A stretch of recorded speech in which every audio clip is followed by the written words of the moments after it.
Hello there, my name is Kilder and I'm a game developer, a beginner game developer. I've only released one commercial game and it's available for free at the Play Store, and I've been creating other games for game jams.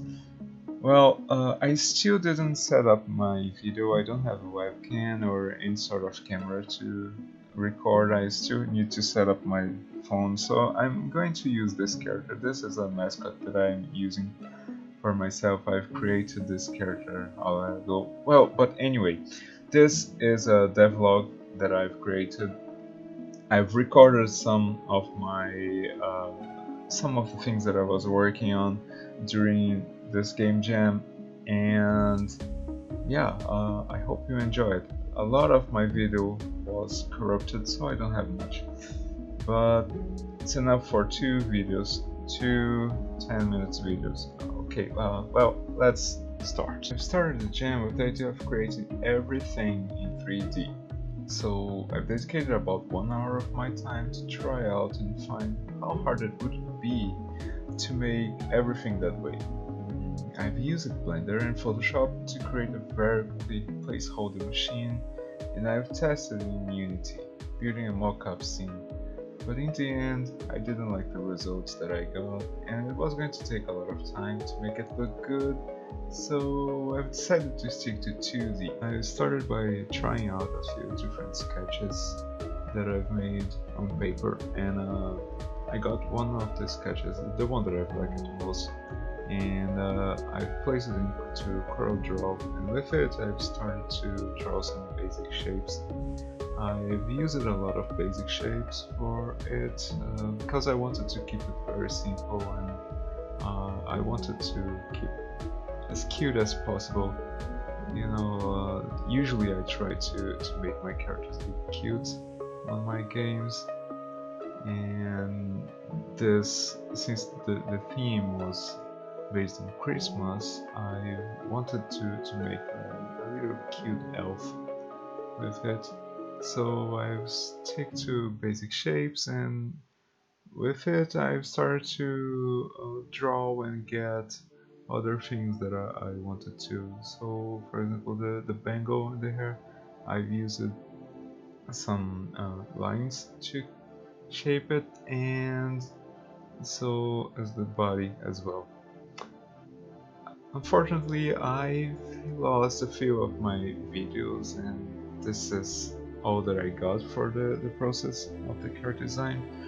But yeah, I've then moved to the wrench, and I've used a common wrench that I found on Google as a reference, especially because of those curves that I'm kind of like making it more cartoonish, and I was having this idea that the wrench is too heavy for him to hold with his hand, so he kind of carries it by kind of dragging it around like a very heavy tool. I was thinking about a sword, and for reference I got the new Wonder Boy video game, and that lion carries the sword, and I was kinda wanting to do the same thing, the same feeling for it. I did some colors as well. The colors are very basic, and I wanted to use some basic colors that we all know the elves for. That's green and red, and I've used it for some pictures as reference as well from Google, just to have a base for which type of red, which type of green works better, and that's how I achieved that color. Well, after doing all the basic shape drawing, I then went to using a pen and drawing over everything that I've made to give this kind of feel of hand draw to the asset. Afterwards, I was thinking at first that I could work with the shadows at CorelDRAW, but then It didn't work out very well. I could do it, but it would take a lot of time. So I've decided to cut all the pieces of the character and import it into Photoshop. And I was going to do the shadows on Photoshop. So that's what I did. I did that, I worked on the shadows, and then I've kind of merged everything and exported again. Back to Unity, I've imported all the body parts that I have drawn already with shadows, and I've started to create the animation. So yeah, since I didn't have a lot of time because it's a game jam, I had like 72 hours, and this weekend I had a lot of things to do as well. I couldn't really work the entire 72 hours, so I had to do it quickly. Then I decided to work my animations in Unity. Usually I do not do that, but because of this time constraint, I've decided to give it a try, risk to do the animations in Unity, and this is what I got for the idle animation. Right now it's not final, I still do a little bit of tweaking here and there until I get the mood that I want.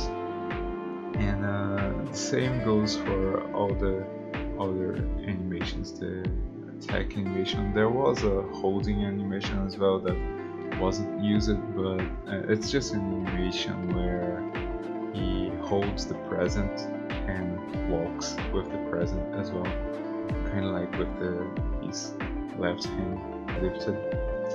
And my greatest trouble with this animation was this one that we're looking at right now. It's the running cycle, it's the running animation, and I wanted to give some fluidity for it. That's kind of like hard to achieve in Unity, but I think I'm happy with what I got. As you can see, I've worked each part separately.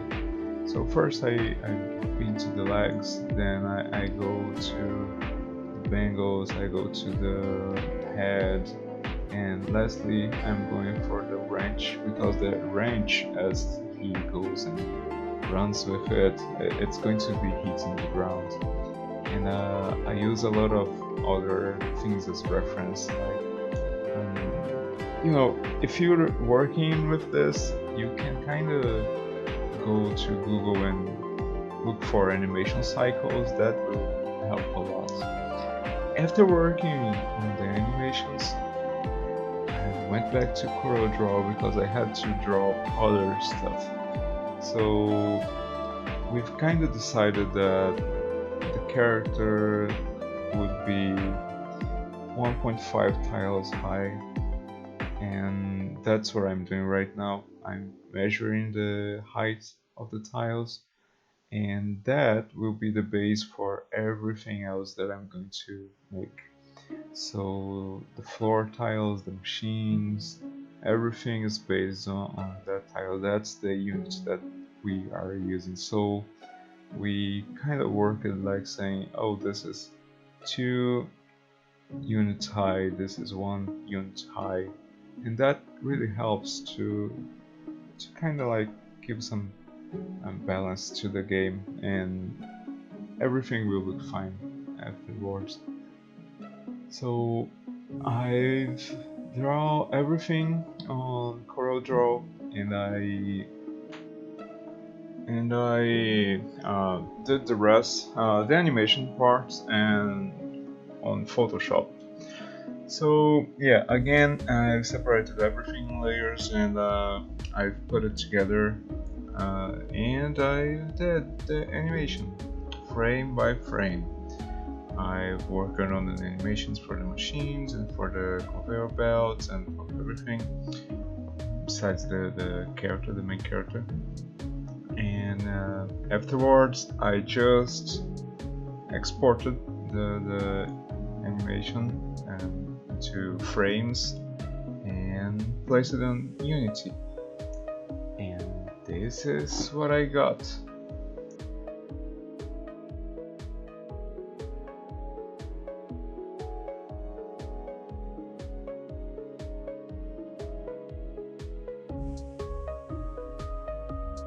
So yeah, this was part 1 of my Butterscotch Shenanijam, and yeah, I will be releasing part 2 pretty soon. I will be talking about... what is it that I'm talking about?